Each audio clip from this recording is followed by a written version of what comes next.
So let's move from Odisha to the hills of Garhwal. So I'm going to transport you there. And my whole journey of documenting the songs of the women of the Garhwal Himalayas begins with the search to do a PhD. For every academic who's sitting in this room, having that prefix added to your name, doctor, becomes very significant. Publish or perish is only one part of it. You need that PhD to get on in your life. And I was dead against that. I said, why should I have that prefix added to my name? I don't want any woman to be a statistic in my research. 22% do this, 30% are illiterate, 40% sit at home, 30% work, and these numbers have no meaning to women's lives. So I was always struggling. My faculty and elders in my college would say, Anjali is never going to do a PhD. All she'll do is count her bangles and walk around like an artist in Lady Irwin College as part of the 17 acres of the beautiful landscape. So this was the myths that I lived with. Anyhow, so the journey begins in 1992. I, along with 3 other women, a mother-in-law, an aunt, and another aunt, we traveled to the Garhwal Himalayas to Kedarnath and Badrinath. And we had a guide, local guide, a Garhwali guide with us. On one part of the journey from Kedarnath to Badrinath, the vehicle that we were traveling in gets spoiled and the puncture is, the tire is punctured. And so we are sitting on the roadside and I'm dangling my legs on the roadside while the other women are, trying to look at some flora. And I hear this sound, which I'm going to sing for you. Son koredi phur phur आंधी ऊंची नीची डांडियों मां तुम बिन स्वामी पट मारी जालियो गहरी कदनियों मां. So I hear this sound.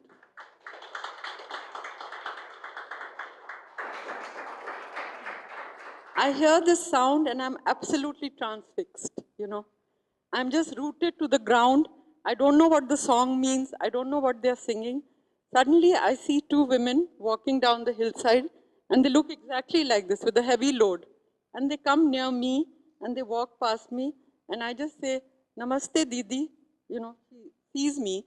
She says, क्या कर रही हो यहाँ? मैंने कहा गाड़ी खराब हो गई तो यहाँ बैठी हूँ. Then I said, आप क्या गा रहे थे? What were you singing? What was your song? And you know what she said? She said, what does my song have to do with you? I am as alien to her as any foreigner or Japanese or American visiting our country or Australian or anybody. A girl from a metropolitan city wearing some different kind of clothes, just casually asking her, what were you singing? And you know what she said? What does my song have to do with you? And then I reach Badrinath and there is no electricity. I go to the reception of this little guest house, ask for a candle, 1 sheet of paper, and I write my synopsis, 10 lines. I want to study the songs of the women of Garhwal Himalayas to understand their life, culture, meaning, work roles, and their journey. Just 10 lines. The next day, the guide takes us to a village called Mana. These are all true stories. It's nothing that is made up. We go to a village, Mana, which is the last village on the Indian side on the Chinese border. And the origin of the Saraswati river is in a gorge there. The story goes that when Vyas Muni was writing the Mahabharata, the Saraswati was making so much noise. And he said, Saraswati, tum chup raho. He told the river, please be quiet. I cannot hear. I cannot write. So be quiet. And the river is supposed to have then flown underground and only reappears at the Triveni in Allahabad where the 3 rivers meet. Otherwise, it's supposed to flow underground in the Indo-Gangetic plain. That is the myth. So I'm just standing there looking at this beautiful gorge, and on a bench, on a wooden slab, is an old man. He says he's 90 years of age, wearing a coat. I don't know him from anywhere. He doesn't know me. I've never seen him in this lifetime. I don't know, we may be connected in the past life. He comes to me. I've had no conversation with him. He says, अगर आगे पढ़ना चाहती हो तो सरस्वती नदी का पानी P low. If you want to study further, I've had no conversation with him. You have to believe this. I've said not a word to him. If you want to study further, drink some water of the river Saraswati, which is falling from this gorge. And he asks me, do you know what the Saraswati stands for? So I said, yes, she's the goddess of knowledge. So, you know, I just look at him. Even that face is still etched in my memory so sharply. I just move, move forward, drink a few drops of the Saraswati river, which is falling in the gorge and then disappears. And I just keep looking at him. And then, of course, one comes back to Delhi. Our worlds are so different. Anyway, I write up this synopsis in 2 pages, send it to Delhi University, and the reply comes, it's a wonderful project, please do this, not been done before, sanction, leave for 3 years. Who is doing what? I don't know. Normally governing bodies give leave with great difficulty. So leave with pay, and then starts this journey into the understanding the song and its meaning from the women of Garhwal Himalayas. So that is my presentation. I did this work for my PhD. I collected 150 songs, and the way I did it was that you cannot enter a community without some support system. So I contacted the local NGO that was working there, HIMCON, Himalayan Conservation for Fruits and Trees. And with them, I would go into different Mahila mandals and meetings, meet women in their homes, walk with them to the forest. I had a small dictaphone. I would walk 15 kilometers if they were going to the forest. There they would sing. And when I had collected 150 songs, I didn't know what to do with them because I didn't know how to classify them. I had looked at secondary data, and Babulkar and Shivanand Nautyal and the great scholars of Garhwali literature who had documented folk songs had classified them in a particular way. But this was a different research. This was not my research. It was the women's voices that I was articulating. It was not, they were not the research. They were 100% participants of this whole process and methodology of collecting songs. So I wanted the women to classify the songs. And then we sat together and I said that some of your songs talk about nature, some of your songs talk about seasons, some of your songs describe your work roles, some of your songs describe the ceremonies that you have, birth, marriage, death, and shaving of the head for the child. So how should we classify these songs? And this classification that I use is done by the women of the mountains. It is not an academic classification by Anjali Kapila, PhD scholar or anything. It is their classification. The first classification they gave me is divide the songs into natural environment and social environment. First large classification.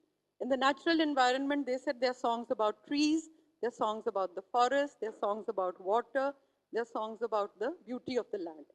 In the socio-cultural environment, they told me there are songs about social relations, mother, daughter, father, daughter, husband, wife, mother-in-law, daughter-in-law, all those songs, songs about rituals, rites of passage, life cycle events, and then there were songs about their work roles, there were songs about describing the beauty of a woman. And the last section, which is very interesting, is that in the morning we were talking about sustainability of culture. We don't need to preserve culture. It is not static. It is a dynamic process. Songs are continuously being recreated every moment. So tradition is not a static thing. It is a continuous creation in the now. Tradition is being created every moment. It is not some dead thing to be preserved. We can have museums. Museums are there. But traditions are continuing every moment. So I'll just begin with the presentation. Next slide. So I'm not going to tell you about what are folk songs. All of you are so familiar with Srivastav's work and all. This is more like an academic thing. So let's look at the next slide. So just to give you an idea for those of you who haven't been to Garhwal, it is known as Dev Bhumi, the abode of the gods. The territory of Uttarakhand in the central Himalayas, referred to as Garhwal, was unified by Ajay Pal of Panvar dynasty by constructing garrison fortresses. The topography is mostly rugged and the entire region is mountainous with vast tracts of bare rocks and forests. I think just to give you an idea, the contextual background, like I said yesterday, is very important to see when you are placing a song. Has to have a context. It's not isolated. It does not exist in isolation. Next. So as I've already shared with you, these are the 6 areas in which the songs are being presented. Natural environment, is the ecological perspective. Songs of celebration are the life cycle events. Then social relations, work roles and activities performed. Aesthetic depiction is about describing the beauty of the woman. And dissent, protest, and social change, which are new songs on contemporary issues, which mark the challenges that women face every day in their lives and how they are part of the protest movements and how they have been active and made a difference in their own lives and in the lives of their family and society. So I'll just give you an example of one song from each section because we can't just share all the songs. And if I can, I'll try and sing in between. No? Okay, next.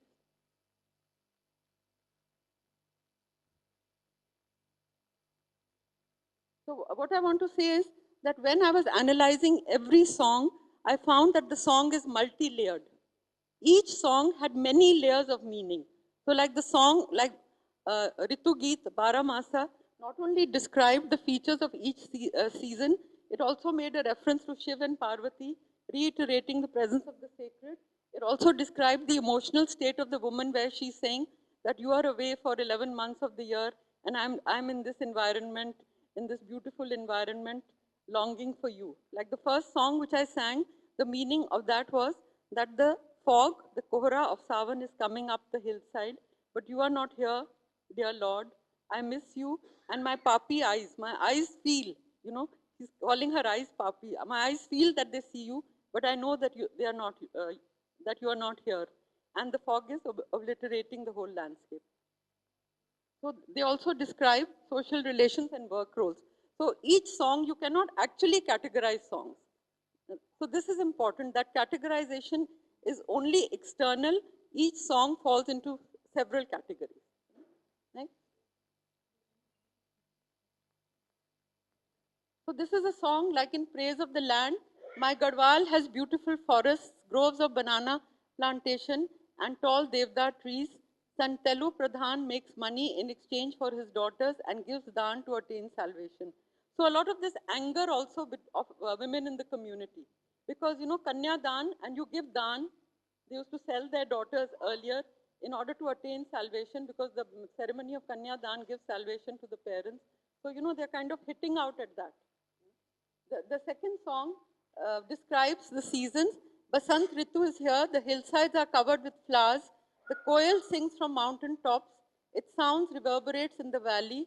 The manbabura is like a dove, like a pigeon, flies from tree to tree singing. His voice reminds me of my husband who is away to a strange land. In Garhwal, people sit on the banks of the river Ganga and enjoy this season. So see how many images are being created in the song. From the song, you can see that men migrate, that they are not available over there because they don't have any occupation. She's so lonely in that land. And so the song is actually a very rich source material for understanding culture. Next. Now, in this song about trees and forests, if you read the song, dear sisters, do not cut trees. If you cut trees, the soil, mud, earth will disappear. No fields nor houses will remain on the hillside. Trees give us fodder for animals, keep our environment clean and the air pure. Nurture and care for trees like your own children. Look after them, raise them with care. Look at the ecological wisdom that is inherent. These songs are created by women. It's not a Vandana Shiva or an external agent who's done a PhD and is talking at the Rio conference. There's none of this. I think what we also have to learn is that people are very rich in their wisdom. Every woman in Garhwal is an eco-philosopher. She's not just an ordinary woman. She may not know how to read or write. We have to change our indicators of development to look at more qualitative aspects of human beings and not only quantitative aspects. And this is what came very clearly to me through my research, where they are talking. And in this context only, there is a song which I heard the women singing where they describe so beautifully the berries. So when you are going to the jungle, they didn't take food from home. There would be berries and little heser, those yellow berries growing on the hillside. They would eat them, quench their thirst, and also nutritious. So there is, I'll just sing one song to you, which a woman sang to me.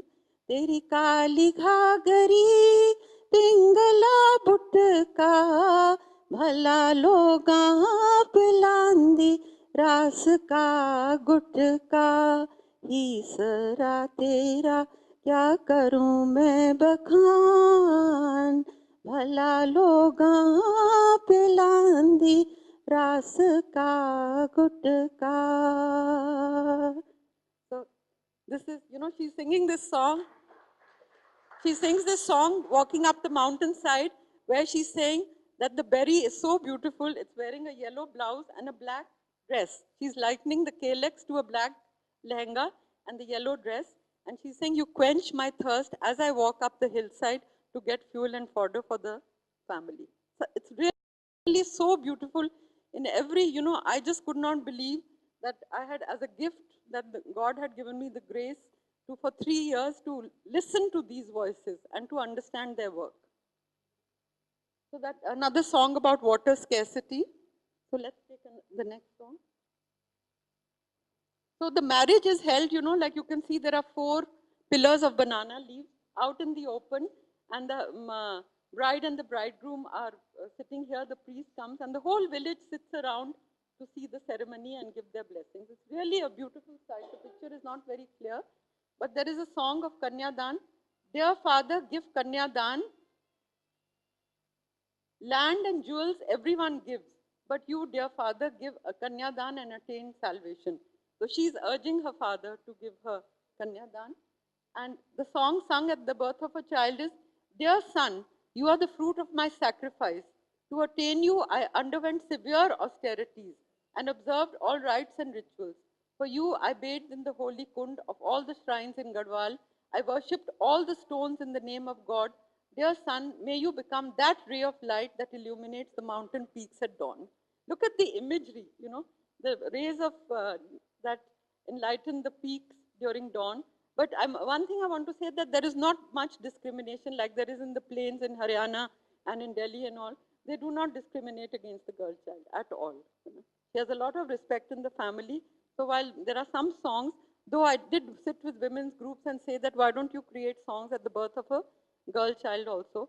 And so that, comes under the NGO intervention and activism and all that. But they will do it when they feel it from their own hearts, not as a superimposed category. Okay, next. Next. This is a lovely song about, she's talking to the high mountain peaks. She can't see her mother's home because it was so difficult to travel across to other mountains. So she says, it's a beautiful song. Dear mountain peaks, lower yourselves. You know that peaks can never lower themselves. So she's really asking for the impossible. Dear mountain peaks, lower yourself. Let me see my brother's home. Dear tall devda trees, lower your branches so that I can see my mother's home. It just shows the lament that she has and the longing because of the harsh life that she has in the mountains, in the hill communities, longing for her mother's home. Next. So there are songs of husband and wife. The songs between husband and wife are very loving because, she's hardly sees him, so he's like a guest. And the songs of the mother-in-law, daughter-in-law, dear Sasuji, do not fight with me day and night. I will run away to my husband. My husband will come in a tail and I will in a rail and I will burn you alive with tail. she's so, she's so angry with her mother-in-law that, she's saying that I will heat a whole cauldron of oil and I will burn you in that. And my husband will come in a rail and I will run away with him. So, you get the idea of the kind of social relations that exist in that society. Next. Now, this is, I could not find a picture for this, what I call the dialogue across the hills. When I heard these 2 women singing, one woman sings 2 lines and the other one answers her back. Then she sings 2 lines and the other answers. This is a beautiful, this they do to combat loneliness so that, even if there's a forest officer or an external agency who could exploit them. So all this sound that there are 2 people together or any animals in the jungle, or just together, and also giving a psychological relief to their lives. So the content of this song is not determined by tradition. This is co-created every moment. So it is a fresh dialogue and it can be, so the first line has no connection with the second line. Gaay deti hai doodh, mujhe apne maike ki lagti hai khud. There is no correlation. There is a pile of books. My brothers are close to my mother. I am my mother's enemy, that she has sent me away. Just like butter cannot be formed from residual buttermilk, In the same way, leave alone meeting, even seeing my brother's wife is impossible for me. So, you know, so you can understand how they draw the metaphors from there. Next. So this is a very nice song, one song describing the hard work that women do. The hot sun is beating on me as I go to collect grass from the jungle. But alas, I find no grass. I walk for miles and miles in search for grass. Not a handful do I find. My complexion was golden like haldi. Now I have become dark like a tawa. She's so beautiful. she's talking about her complexion. Hai na? Roaming in these jungles, oh, what a hard life I have. So there were about 40 songs that I collected on work roles. I can only share one with you. Next. The women dress up beautifully at their wedding. The Garhwali, the TD Garhwal nose ring is the most famous in India. It's a large one which they wear with the beads, and the women are so beautifully dressed. I mean, really, because they dress very simply otherwise. So on the day of their wedding, they just come, they emerge like Goddess Parvati. The whole image is like that. You are as beautiful as the stars shining brightly in the sky. The beauty spot on your face and the dimple on your cheeks all add to your beauty when you smile. It is like 1,000 flowers blooming. Your dark eyes and unruly hair, your soft hands and feet and beautiful teeth indeed make you look like a queen of beauty. Now this, interestingly, this song is written by a man. So while women create songs, it's not that men don't sing. When I talk to men, what do you sing about?